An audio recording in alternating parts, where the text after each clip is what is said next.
Hi అండి, welcome back pot kitchen home. ఈ రోజు నేను చికెన్ పచ్చడి అండి.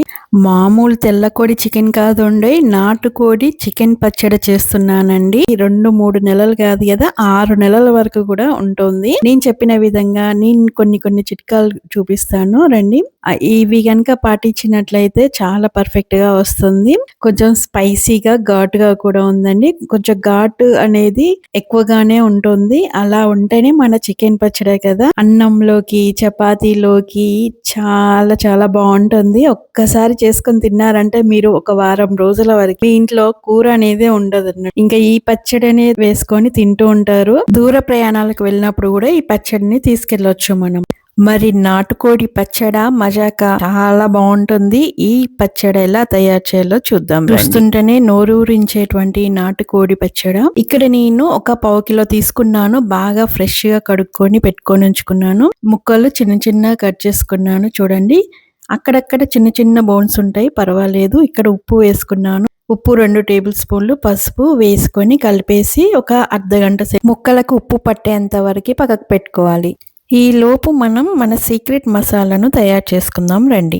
ఇక్కడ ధనియాలు, ఆవాలు, జీలకర్ర, యాలకులు, చెక్క, లవంగం, 2-3 మెంతులు తీసుకున్నానండి. వెల్లుల్లి అనేది ఇప్పుడు కాదండి, నేను చూపిస్తాను. వీటన్నిటిని మనం వేయించుకోవాలన్నట్టు.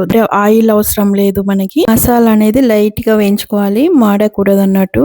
ఇప్పుడు నేను ఈ మసాలాని గ్రైండర్ లో వేసుకుంటున్నానండి.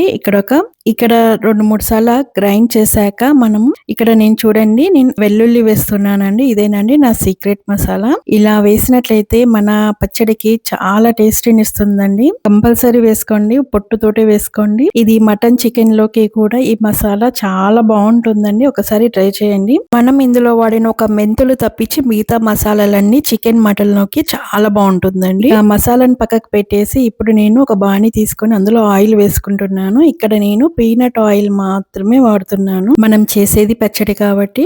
ఇక్కడ నేను కారం వేసుకుంటున్నాను. కారం వేసుకొని కలుపుకొని ఇప్పుడు నేను ఈ ముక్కల్ని డీప్ ఫ్రై చేస్తానండి. ఒక చిన్న ముక్క వేసి నూనె కాగిందా లేదా చెక్ చేసుకొని మిగతా ముక్కల్ని వేసేస్తున్నానండి. మన ఫ్లేమ్ అనేది మరీ హై ఉండొద్దండి.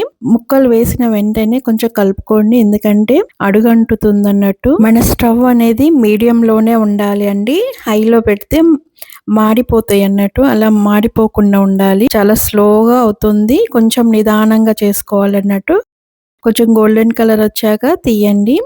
మన ముక్క అనేది అట్లా మీడియం ఫ్లేమ్ లో పెట్టినట్లయితే లోపల కూడా పర్ఫెక్ట్ గా ఉడుకుతుంది అన్నట్టు. ఇలా మిగతా ముక్కల్ని కూడా వేసేయండి. అదే విధంగా స్లోగా కలుపుకొని వీటిని కూడా తీసేసేయండి. చూడండి, అక్కడక్కడ చిన్న బోన్స్ కూడా ఉన్నాయి. నాటుకోడి కదా, నాటుకోడికి ఎక్కువ బోన్స్ ఉంటాయి అన్నట్టు. చూడండి ఎంత పర్ఫెక్ట్ గా వేగిందో. లోపల ముక్క కూడా మరి గట్టిగా అవ్వదు, మెత్తగానే ఉంటుంది. ఇంకా ఇప్పుడు నేను ఇక్కడ స్టవ్ ఆఫ్ చేసి ఆయిల్ కొంచెం తీసి పక్కకు పెట్టేస్తున్నానండి. ఇది లాస్ట్ లో కలుపుకుంటే చాలా బాగుంటుందండి. ఇదొక టిప్పే అండి. మన పచ్చడి అనేది చాలా రోజులు నిల్వ ఉంటుంది అన్నట్టు. ఇప్పుడు స్టవ్ మీద పెట్టుకొని నేను జీలకర్ర, ఆవాలు, వెల్లుల్లి, కరివేపోపున పెట్టుకోవాలండి. వెల్లుల్లి అనేది కొంచెం వేగాలండి, వేగితే చాలా బాగుంటుంది. ఇప్పుడు స్టవ్ ఆఫ్ చేసి ఇందులోకి నేను పసుపు వేసుకుంటున్నానండి. పసుపుతో పాటు మనం తయారు చేసుకున్నటువంటి సీక్రెట్ మసాలా కూడా వేసాను. దీంతో పాటు ఒక పెద్ద స్పూన్ తోటి కారం కూడా వేసుకున్నానండి. ఇలా కారం వేసుకొని ఇప్పుడు నేను అల్లం వెల్లుల్లి పేస్ట్ వేసుకొని ఇప్పుడు నేను స్టవ్ ఆన్ చేసుకొని ఈ అల్లం వెల్లుల్లి, కారం, మన మసాలా అంతా నూనెలో వేగేటట్టు కొద్దిసేపు స్టవ్ ఆన్ చేసుకున్నానండి. అదేవిధంగా ఉప్పు కూడా సరిపడంతా వేసుకున్నాను. ఇక్కడ చూసారా, నేను అల్లం వెల్లుల్లి పేస్ట్ కారం వేసాను. చాలా ఘాటుగా బాగుంటుంది అన్నట్టు. పక్కకు పెట్టుకున్నటువంటి నూనెని వేసుకుందామండి. ఇదేనండి. ఇలా చేసినట్లయితే మన పచ్చడ ఎక్కువ రోజులు నిల్వ ఉంటుంది అన్నట్టు. ఇప్పుడు మనం ఫ్రై చేసుకున్నటువంటి పీసెస్ ని ఇందులో వేసుకుందాం. ఇలా బోన్స్ కూడా ఉన్నట్లయితే చాలా బాగుంటుందండి, డిఫరెంట్ గా ఉంటుంది టేస్ట్. ఇలా వేసుకొని ముక్కలన్నిటినీ కలిపేసుకోండి.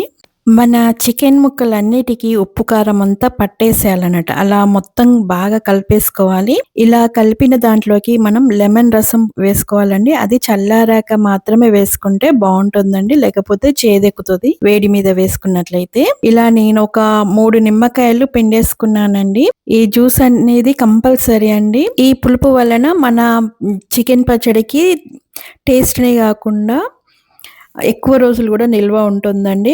ఇలా ఒక కంటైనర్‌లోకి మార్చుకోండి. గుమగుమలాడి మన నాటుకోడి చికెన్ పచ్చడ రెడీ అయిందండి. Thanks for watching.